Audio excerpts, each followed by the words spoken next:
শখের বশে রঙিন ফুলকপি চাষ করে বাজিমাত করেছেন রাবেয়া খাতুন নামের এই নারী উদ্যোক্তা। এখন তার মাঠ জুড়ে সবুজ পাতার ফাঁকে গোলাপি ও হলুদ রঙের ফুলকপি উকি দিচ্ছে। দূর থেকে বোঝা না গেলেও কাছ থেকে কপির এমন ভিন্ন রং মুগ্ধ করে যে কাউকে।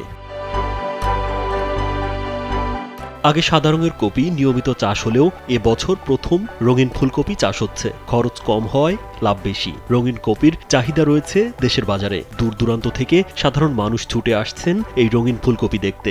কপিটার মান খুব ভালো, আমাদের দেখতেও ভালো লাগে।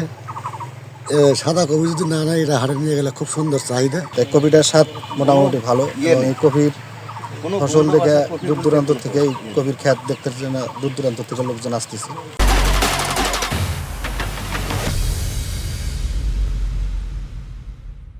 কৃষি উদ্যোক্তা রাবেয়া খাতুন জানান, শুরুতে চারা তৈরির জন্য বীজতলায় বীজ রোপণ করে নিয়মিত পরিচর্যা করতে হয়। এরপর ২৫ থেকে ৩০ দিনের মধ্যে চারা লাগানোর উপযুক্ত হয়। তারপর বীজতলা থেকে চারাগুলো সংগ্রহ করে জমিতে রোপণের পর নির্দিষ্ট পরিমাণ সার, কীটনাশক ও সেচ সহ সব ধরনের পরিচর্যা করতে হয়। গাছ বড় হওয়ার পর ছোট ছোট গুটি বাঁধতে শুরু করে। তারপর ৬৫ থেকে ৭৫ দিনের মধ্যে এই কপি বাজারে বিক্রির উপযুক্ত হয়। তামাক কপি তো আমি রঙিন কপি আবাদ করছি।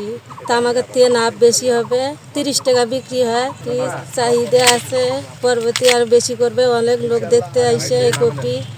স্থানীয়রা জানান, রঙিন কপি এর আগে কখনো দেখেননি তারা। এমন কপি দেখে খুব ভালো লাগছে।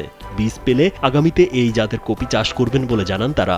তামাকের চেয়ে অনেক লাভজনক আবাদ। আমরা আগামীতে হয়তো চেষ্টা করবো যে তামাক আবাদ করার বাদ দিয়ে কপি আবাদ করার জন্য। ভাবি আবাদ করছে কপি, ওর পাশে আমরাও আবাদ করব আগামীবার।